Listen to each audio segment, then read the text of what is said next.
रामायण। जय श्री राम। श्री राम अयोध्या के राजा दशरथ के ज्येष्ठ पुत्र थे और माता सीता उनकी धर्मपत्नी थी। राम बहुत ही साहसी, बुद्धिमान और आज्ञाकारी और सीता बहुत ही सुंदर, उदार और पुण्यात्मा थी।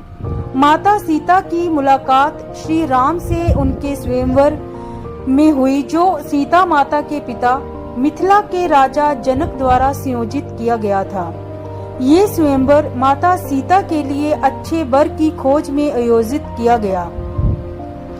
उस आयोजन में कई राज्यों के राजकुमारों और राजाओं को आमंत्रित किया गया था।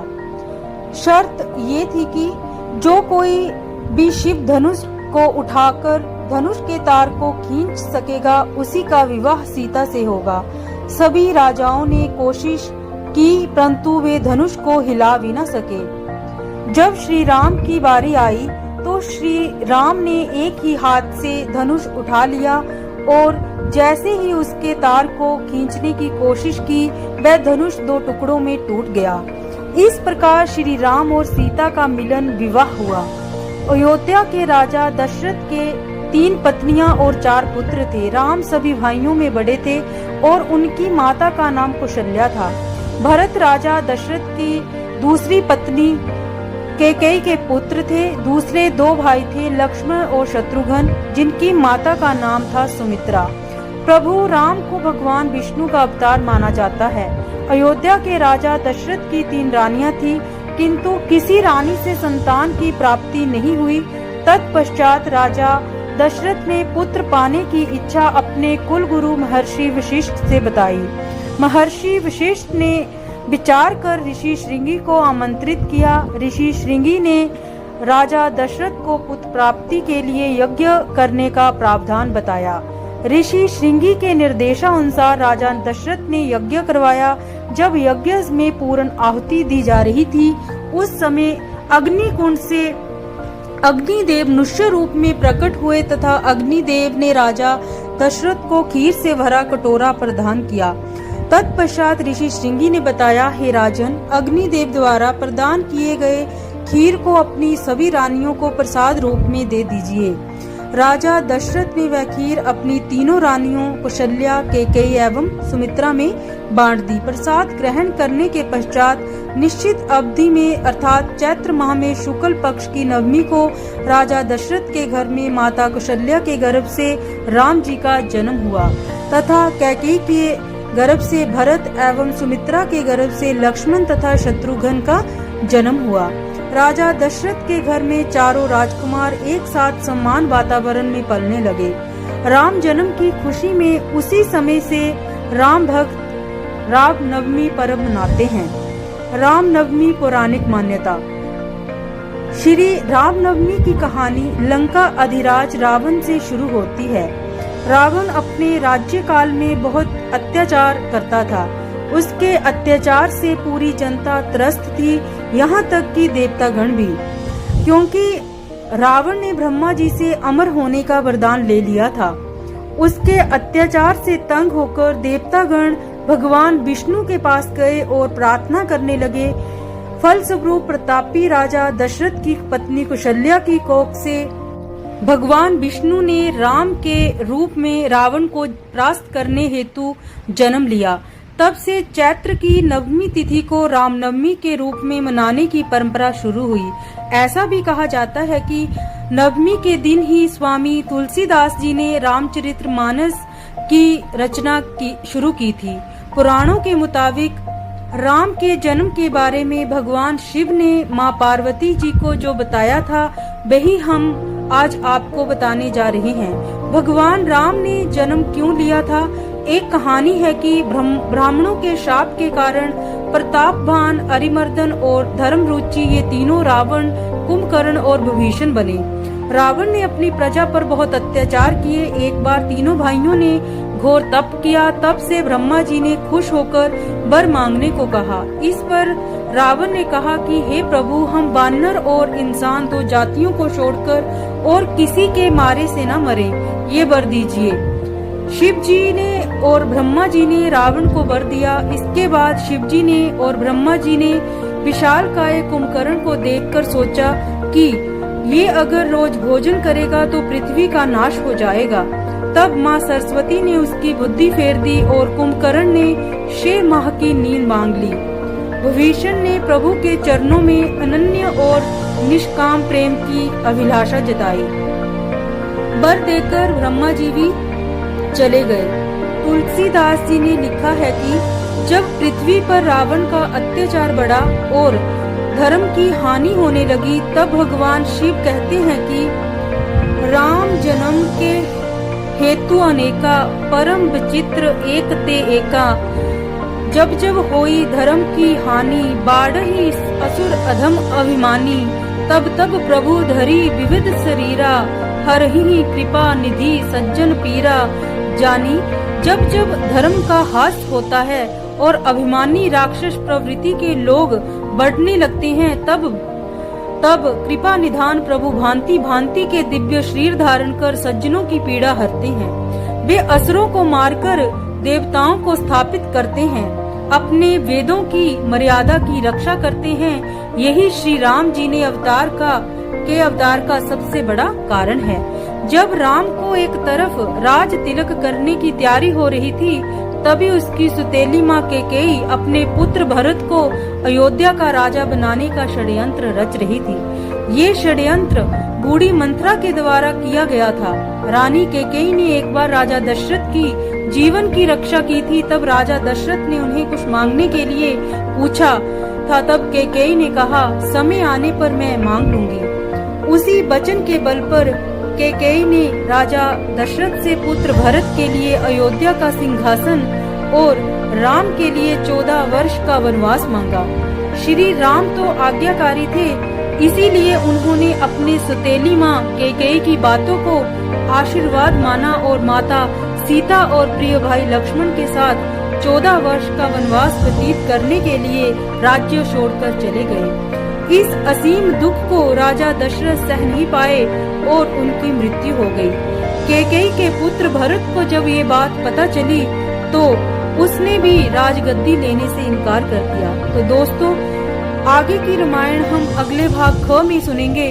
उसके लिए आप हमारे चैनल विप्लव वॉइस को जरूर सब्सक्राइब करें। जय श्री राम।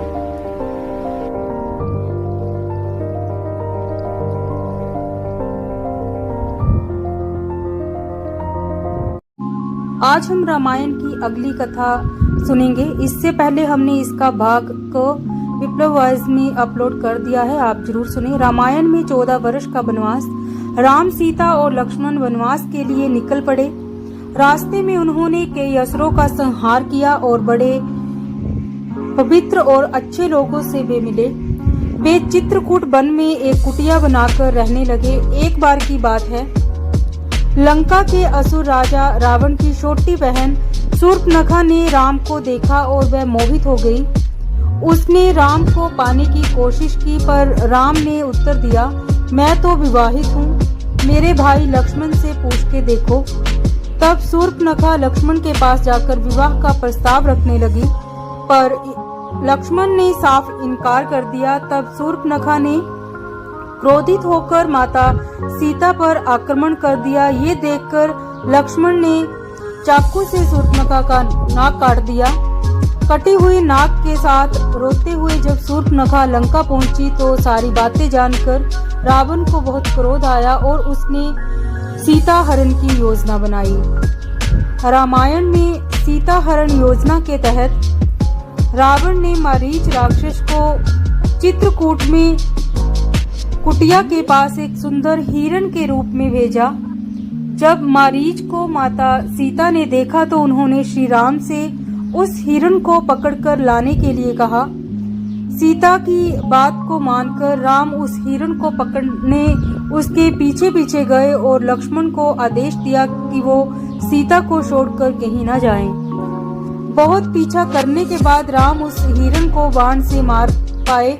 जैसे ही राम का बाण हिरण बने मारीच को लगा, वह अपने असली राक्षस रूप में आ गया और राम के आवाज में सीता और लक्ष्मण को मदद के लिए पुकारने लगा। सीता ने जब राम की आवाज में उस राक्षस के विलाप को सुना तो वो घबरा गई और उसने लक्ष्मण को राम की मदद के लिए बन जाने को कहा। लक्ष्मण ने सीता माता की कुटिया को चारों ओर से लक्ष्मण रेखा से सुरक्षित किया और वो श्री राम की खोज करने वन में चले गए। योजना के अनुसार रावण एक साधु के रूप में कुटिया पहुंचा और भिक्षाम देही का स्वर लगाने लगा। जैसे ही रावण ने कुटिया के पास लक्ष्मण रेखा पर अपना पैर रखा, उसका पैर जलने लगा। ये देखकर रावण ने माता सीता को बाहर आकर भोजन देने के लिए कहा। जैसे ही माता सीता लक्ष्मण रेखा से बाहर निकली, रावण ने पुष्पक विमान में उनका अपहरण कर लिया। जब राम और लक्ष्मण को ये पता चला कि उनके साथ छल हुआ है, तो वो कुटिया की ओर भागे, पर वहां उन्हें कोई नहीं मिला। जब रावण सीता को पुष्पक विमान में लेकर जा रहा था, तब बूढ़े जटायु पक्षी ने रावण से सीता माता को छुड़ाने के लिए युद्ध किया, परंतु रावण ने जटायु का पंख काट डाला। जब राम और लक्ष्मण सीता को ढूंढते हुए जा रहे थे, तो रास्ते में जटायु का शरीर पड़ा था और वो राम राम विलाप कर रहा था। जब राम और लक्ष्मण ने उनसे सीता के विषय में पूछा, तो जटायु ने उन्हें बताया कि रावण माता सीता को उठा ले गया है, और ये बताते बताते उसकी मृत्यु हो गई। रामायण में राम और हनुमान का मिलन। हनुमान किष्किंधा के राजा सुग्रीव की वानर सेना के मंत्री थे। राम और हनुमान पहली बार ऋषिमुख पर्वत पर मिले। यहाँ सुग्रीव और उनके साथी रहते थे। सुग्रीव के भाई बाली ने उससे उसका राज्य भी छीन लिया और उसकी पत्नी को भी बंदी बनाकर रखा था। जब सुग्रीव राम से मिले, तो वो दोनों अच्छे मित्र बन गए। जब रावण पुष्पक विमान में सीता माता को ले जा रहा था, तब माता सीता ने निशानी के लिए अपने अलंकार फेंक दिए थे, जो सुग्रीव की सेना के कुछ बानरों को मिले थे। जब उन्होंने श्री राम को वो आभूषण दिखाए, तो राम और लक्ष्मण के आंखों में से आंसू आ गए। श्री राम ने बाली का वध करके सुग्रीव को किष्किंधा का राजा दोबारा बना दिया। सुग्रीव ने भी मित्रता निभाते हुए राम को वचन दिया कि वो और उनकी वानर सेना भी सीता माता को रावण के चंगुल से छुड़ाने के लिए पूरी जी जान लगा देंगे। रामायण में सुग्रीव की वानर सेना।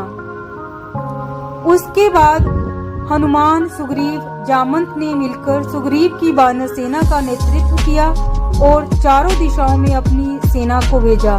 सभी दिशाओं में ढूंढने के बाद भी कुछ न मिलने पर ज्यादातर सेना वापस लौट आई। दक्षिण की तरफ हनुमान एक सेना लेकर गए, जिसका नेतृत्व अंगद कर रहे थे।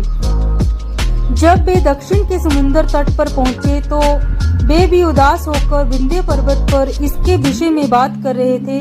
वही कोने में एक बड़ा पक्षी बैठा था, जिसका नाम था संपाति।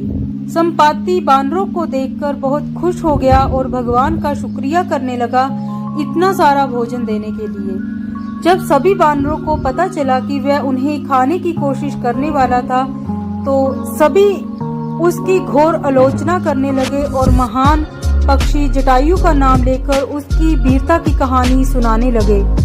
जैसे ही जटायु की मृत्यु की बात उसे पता चली, वह जोर जोर से विलाप करने लगा। उसने वानर सेना को बताया कि वो जटायु का भाई है, और ये भी बताया कि उसने और जटायु ने मिलकर स्वर्ग में जाकर इंद्र को भी युद्ध में हराया था। उसने ये भी बताया कि सूर्य की तेज किरणों से जटायु की रक्षा करते हुए उसके सभी पंख जल गए और वह उस पर्वत पर गिर गया। संपाति ने बानरों को ये भी बताया कि वह बहुत ज्यादा जगहों पर जा चुका है, और उसने ये भी बताया कि लंका के असुर राजा रावण ने सीता का अपहरण किया है और उसी दक्षिण समुद्र के दूसरी ओर उसका राज्य है। रामायण में लंका की ओर हनुमान की समुद्र यात्रा। जामंत ने हनुमान की सभी शक्तियों का ध्यान दिलाते हुए कहा कि हे हनुमान, आप तो महान ज्ञानी, वानरों के स्वामी और पवन पुत्र हैं। ये सुनकर हनुमान का मन हर्षित हो गया और वे समुद्र तट किनारे स्थित सभी लोगों से बोले, आप सभी कंदमूल खाकर यही मेरा इंतजार करें, जब तक मैं सीता माता को देखकर वापस लौट न आऊं। ऐसा कहकर वे समुद्र के ऊपर से उड़ते हुए लंका की ओर गए। रास्ते में जाते समय पहले मैनाक पर्वत आया। उन्होंने हनुमान जी से कुछ देर आराम करने के लिए कहा, पर हनुमान ने उत्तर दिया, जब तक मैं श्री राम जी का कार्य पूर्ण न कर लूं, मेरे जीवन में विश्राम की कोई जगह नहीं है। और वे उड़ते उड़ते आगे चले गए। देवताओं ने हनुमान की परीक्षा लेने के लिए सांपों की माता सुरसा को भेजा। सुरसा ने हनुमान को खाने की कोशिश की, पर हनुमान को वो खा न सकी। हनुमान उसके मुख में से जाकर दोबारा बाहर निकल आए और आगे चले गए। समुद्र में एक छाया को पकड़कर खा लेने वाली राक्षसी रहती थी। उसने हनुमान को पकड़ लिया, पर हनुमान ने उसे भी मार दिया। आगे की रामायण हम अगले भाग 2 में सुनेंगे। उसके लिए आप हमारे चैनल विप्लव वॉइस को जरूर सब्सक्राइब करें। जय श्री राम। धन्यवाद।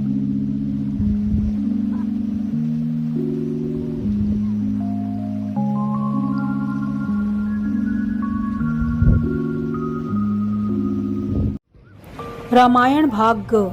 तो क और ख हम पहले ही अपलोड कर चुके हैं। अगर आपने नहीं सुने हैं तो आप जरूर सुने। ये एक संक्षिप्त रामायण है। रामायण में हनुमान लंका दहन की कहानी आज हम करेंगे। समुद्र तट पर पहुंचने के बाद हनुमान एक पर्वत के ऊपर चढ़ गए और वहां से उन्होंने लंका की ओर देखा। लंका का राज्य उन्हें दिखा, जिसके सामने एक बड़ा द्वार था और पूरी लंका सोने की बनी हुई थी। हनुमान ने एक छोटे मच्छर के आकार जितना रूप धारण किया और वो द्वार से अंदर जाने लगे। उसी द्वार पर लंकनी नामक राक्षसी रहती थी। उसने हनुमान का रास्ता रोका तो हनुमान ने एक जोर का घूंसा दिया तो वो नीचे जाकर गिरी। उसने डर के मारे हनुमान के सामने हाथ जोड़े और लंका के भीतर जाने दिया। हनुमान ने माता सीता को महल के हर जगह ढूंढा, पर वह उन्हें नहीं मिली। थोड़ी देर ढूंढने के बाद उन्हें एक ऐसा महल दिखाई दिया जिसमें एक छोटा सा मंदिर था, एक तुलसी का पौधा भी। हनुमान जी ये देखकर अचंभे में पड़ गए और उन्हें ये जानने की इच्छा हुई कि आखिर ऐसा कौन है जो इन असुरों के बीच में श्री राम का भक्त है। ये जानने के लिए हनुमान जी ने ब्राह्मण का रूप धारण किया और उन्हें पुकारा। विभीषण अपने महल से बाहर निकले और जब उन्होंने हनुमान को देखा तो वो बोले, हे महापुरुष, आपको देखकर मेरे मन को अत्यंत सुख मिल रहा है। क्या आप स्वयं श्री राम हैं? हनुमान ने पूछा, आप कौन हैं? विभीषण ने उत्तर दिया, मैं रावण का भाई विभीषण हूँ। ये सुनकर हनुमान अपने असली रूप में आ गए और श्री रामचंद्र जी के विषय में सभी बातें उन्हें बताई। विभीषण ने निवेदन किया, हे पवन पुत्र, मुझे एक बार श्री राम से मिलवा दो। हनुमान ने उत्तर दिया, मैं श्री राम जी से जरूर मिलवा दूंगा, परंतु पहले मुझे ये बताएं कि मैं जानकी माता से कैसे मिल सकता हूँ। रामायण में अशोक वाटिका में हनुमान सीता भेंट। विभीषण ने हनुमान को बताया कि रावण ने सीता माता को अशोक वाटिका में कैद करके रखा है। ये जानने के बाद हनुमान जी ने एक छोटा सा रूप धारण किया और वह अशोक वाटिका पहुंचे। वहां पहुंचने के बाद उन्होंने देखा कि रावण अपनी दासियों के साथ उसी समय अशोक वाटिका में पहुंचा और सीता माता को अपनी ओर देखने के लिए साम दाम दंड वेद का उपयोग किया, पर तब भी सीता जी ने एक बार भी उसकी ओर नहीं देखा। रावण ने सभी राक्षसियों को सीता को डराने के लिए कहा, पर त्रिजटा नामक एक राक्षसी ने माता सीता की बहुत मदद की और देखभाल भी की और अन्य राक्षसियों को भी डराया, जिससे अन्य सभी राक्षसी भी सीता की देखभाल करने लगे। कुछ देर बाद हनुमान ने सीता जी के सामने श्री राम की अंगूठी डाल दी। श्री राम नाम से अंकित अंगूठी देखकर सीता माता की आंखों से खुशी के आंसू निकल पड़े, परंतु सीता माता को संदेह हुआ कि कहीं ये रावण की कोई नई चाल तो नहीं।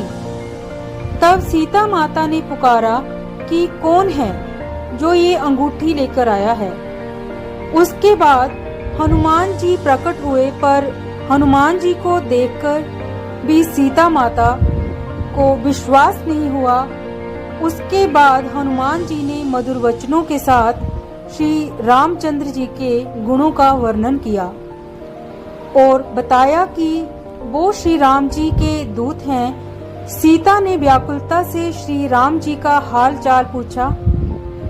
हनुमान जी ने उत्तर दिया, हे माते, श्री राम जी ठीक हैं और वे आपको बहुत याद करते हैं। वे बहुत जल्द ही आपको लेने आएंगे और मैं शीघ्र ही आपका संदेश श्री राम जी के पास पहुंचा दूंगा। तभी हनुमान ने सीता माता से श्री राम जी को दिखाने के लिए चिन्ह मांगा, तो माता सीता ने हनुमान को अपने चूड़ामणि वाला एक आभूषण उतार के दे दिया। चूड़ामणि बालों में लगाने वाला एक आभूषण। रामायण में हनुमान लंका दहन। हनुमान जी को बहुत भूख लग रही थी, तो हनुमान अशोक वाटिका में लगे पेड़ों के फलों को खाने लगे। फलों को खाने के साथ साथ हनुमान उन पेड़ों को तोड़ने लगे। तभी रावण के सैनिकों ने हनुमान पर प्रहार किया, पर हनुमान ने सबको मार डाला। जब रावण को इस बात का पता चला कि कोई बंदर अशोक वाटिका में उत्पात मचा रहा है, तो उसने अपने पुत्र अक्षय कुमार को भेजा हनुमान का वध करने के लिए, पर हनुमान जी ने उसे क्षण भर में ऊपर पहुंचा दिया। कुछ देर बाद जब रावण को अपने पुत्र की मृत्यु का पता चला, वह बहुत ज्यादा क्रोधित हुआ। उसके बाद रावण ने अपने ज्येष्ठ पुत्र मेघनाद को भेजा। हनुमान के साथ मेघनाद का बहुत ज्यादा युद्ध हुआ, पर कुछ न कर पाने के बाद मेघनाद ने ब्रह्मास्त्र चला दिया। ब्रह्मास्त्र का सम्मान करते हुए हनुमान जी स्वयं बंधन में बंध गए। हनुमान को रावण की सभा में लाया गया। रावण हनुमान को देखकर हंसा और फिर क्रोधित होकर उससे प्रश्न करने लगा, रे वानर, तूने किस कारण अशोक वाटिका को तहस नहस कर दिया? तूने किस कारण मेरे सैनिकों और मेरे पुत्र का वध किया? क्या तुझे अपने प्राण जाने का डर नहीं है? ये सुनकर हनुमान ने कहा, हे रावण, जिसने महान शिव धनुष को पल भर में तोड़ डाला, जिसने खरदूषण, त्रिशिरा और बाली को मार गिराया, जिसकी प्रिय पत्नी का तुमने अपहरण किया, मैं उन्हीं का दूत हूँ। मुझे भूख लग रही थी, इसीलिए मैंने फल खाए और तुम्हारे सैनिकों ने मुझे खाने नहीं दिया, इसीलिए मैंने उन्हें मारा। अभी भी समय है, सीता माता को श्री राम को सौंप दो और रावण, तुम उनसे क्षमा याचना करो। रावण हनुमान की बात सुनकर हंसने लगा और बोला, रे दुष्ट, तेरी मृत्यु तेरे सर पर है। ऐसा कहकर रावण ने अपने मंत्रियों को हनुमान को मार डालने का आदेश दिया। ये सुनकर सभी मंत्री हनुमान को मारने दौड़े। तभी विभीषण वहां आ पहुंचे और बोले, रुको, दूत को मारना सही नहीं होगा, ये नीति के विरुद्ध है, कोई और भयानक दंड देना चाहिए।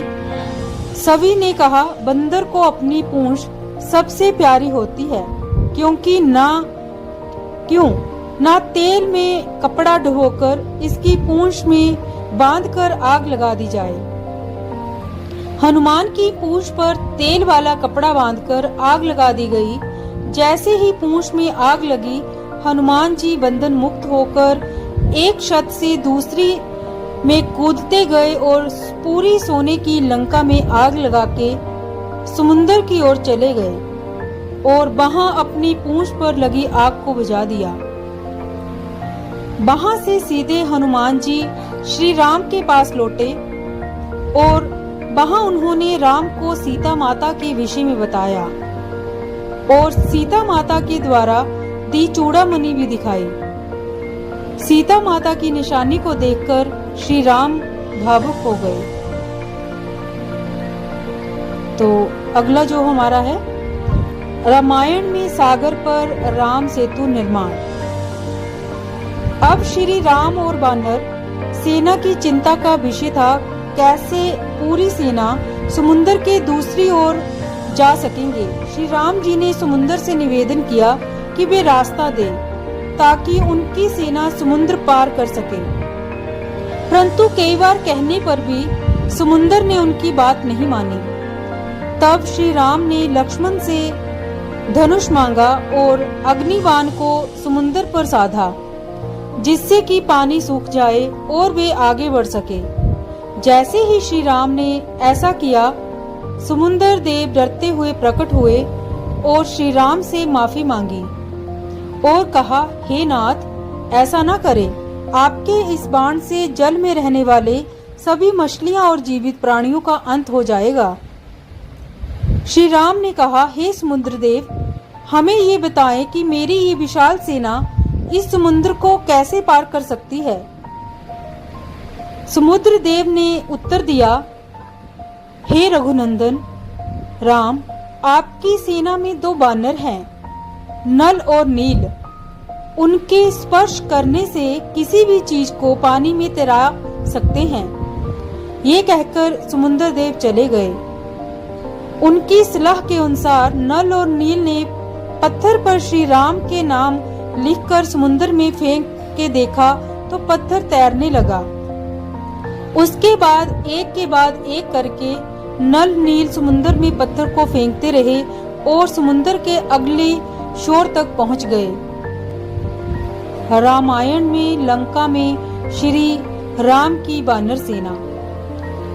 श्री राम ने अपनी सेना के साथ समुद्र किनारे डेरा डाला। जब इस बात का पता रावण की पत्नी मंदोदरी को चला तो वो बहुत घबरा गई और उसने रावण को बहुत समझाया, पर वह नहीं समझा और सभा में चला गया। रावण के भाई विभीषण ने भी रावण को सभा में समझाया और सीता माता को सम्मान पूर्वक श्री राम को सौंप देने के लिए कहा, परंतु ये सुनकर रावण क्रोधित हो गया और अपने ही भाई को लात मार दिया, जिसके कारण विभीषण सीढ़ियों से नीचे आ गिरे। विभीषण ने अपना राज्य छोड़ दिया और वो श्री राम के पास गए। राम ने भी खुशी के साथ उन्हें स्वीकार किया और अपने डेरे में रहने की जगह दी। आखिरी बार श्री राम ने बाली पुत्र अंगद कुमार को भेजा, पर रावण तब भी नहीं माना। रामायण में अधर्म पर धर्म की विजय के लिए युद्ध श्री राम और रावण की सेना के बीच भीषण युद्ध हुआ। इस युद्ध में लक्ष्मण पर मेघनाद ने शक्ति बाण से प्रहार किया था, जिसके कारण हनुमान जी संजीवनी बूटी लेने के लिए हिमालय पर्वत गए, परंतु वे उस पौधे को पहचान न सके, इसीलिए वे पूरा हिमालय पर्वत ही उठा लाए। इस युद्ध में रावण की सेना श्री राम की सेना से परास्त हो जाती है और अंत में श्री राम रावण की नाभि में बाण मारकर उसे मार देते हैं और सीता माता को छुड़ा लाते हैं। श्री राम विभीषण को लंका का राजा बना देते हैं। तदंतर श्री रामचंद्र जी ने हनुमान जी के द्वारा सीता जी को बुलवाया। यद्यपि वे स्वरूप से नित्य शुद्ध थी, तो भी उन्होंने अग्नि में प्रवेश करके अपनी विशुद्धता का परिचय दिया। फिर सबको साथ ले सीता सहित पुष्पक विमान पर बैठकर श्री राम जिस मार्ग से आए थे उसी से लौटकर चले गए। मार्ग में वे सीता को प्रसन्नचित्त होकर वनों और दुर्गम स्थानों को दिखाते जा रहे थे। प्रयाग में महर्षि भारद्वाज को प्रणाम करके वे अयोध्या के पास नंदीग्राम में आए। वहां भरत ने उनके चरणों में प्रणाम किया। फिर वे अयोध्या में आकर वहीं रहने लगे। सबसे पहले उन्होंने महर्षि वशिष्ठ आदि को नमस्कार करके क्रमशः कौशल्या, कैकेयी और सुमित्रा के चरणों में मस्तक झुकाया। फिर राज्य ग्रहण करके ब्राह्मणों आदि का पूजन किया। अश्वमेघ यज्ञ करके उन्होंने अपने आत्म स्वरूप श्री वासुदेव का यजन किया। सब प्रकार के दान और प्रजाजनों का पुत्रवत पालन करने लगे। श्री रघुनाथ जी के शासन काल में किसी की अकाल मृत्यु भी नहीं होती थी। श्री रामचंद्र जी ने दुष्ट पुरुषों का युद्ध में संहार किया और शिष्ट पुरुषों का दान आदि के द्वारा भली भांति पालन किया। उन्होंने लोका अपवाद के भय से अपनी धर्मपत्नी सीता को वन में छोड़ दिया था। वहां वाल्मीकि मुनि के आश्रम में उनके गर्भ से 2 श्रेष्ठ पुत्र उत्पन्न हुए, जिनके नाम थे लव और कुश। उनके उत्तम चरित्रों को सुनकर श्री रामचंद्र जी को भली भांति निश्चय हो गया कि ये मेरे ही पुत्र हैं। तत्पश्चात उन दोनों को कौशल के 2 राज्यों पर अभिषिक्त करके मैं ब्रह्मा हूँ, इसकी भावना पूर्वक प्रार्थना से भाइयों और पूर्व वासियों सहित अपने परम धाम में प्रवेश किया। अयोध्या में 11,000 वर्षों तक राज्य करके वे अनेक यज्ञों का अनुष्ठान कर चुके थे। उनके बाद माता सीता के पुत्र कौशल जनपद के राजा हुए। तो ये थी हमारी संक्षिप्त रामायण। अपने बच्चों को रामायण जरूर सुनाएं और इसका क और ख भाग सुनने के लिए आप हमारे चैनल विप्लव वॉइस को जरूर सब्सक्राइब करें। अपना ख्याल रखें। वीडियो को शेयर भी आप कर सकते हैं, लाइक भी कर सकते हैं। जय श्री राम।